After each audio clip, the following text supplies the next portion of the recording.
An elephant stands motionless, no sound, no movement, at its feet. For days, elephants have been seen touching the remains of their dead, slowly, carefully. This isn't instinct. For centuries, we told ourselves a lie. That love and grief belong to humans alone, that animals simply reacted. Science is tearing that belief apart. Animals produce the same bonding chemicals we do.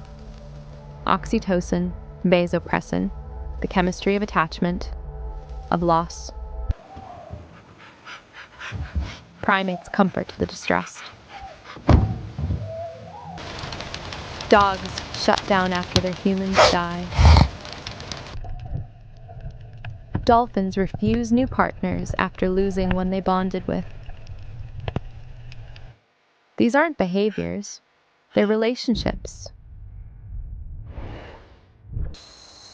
In the wild, mother monkeys carry deceased infants for weeks.